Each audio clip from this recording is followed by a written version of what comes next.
اللهم إن هذا المرض جند من جنودك تصيب به من تشاء وتصرفه عمن تشاء.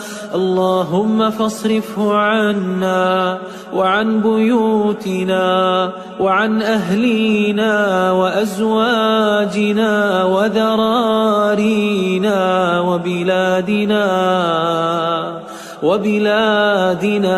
وبلاد المسلمين. واحفظنا مما نخاف ونحذر، فأنت خير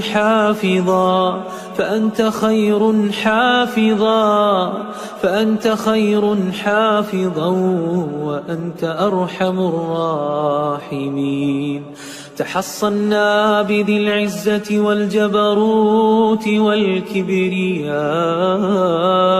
والعظمة، اعتصمنا برب الملكوت الحي الذي لا يموت.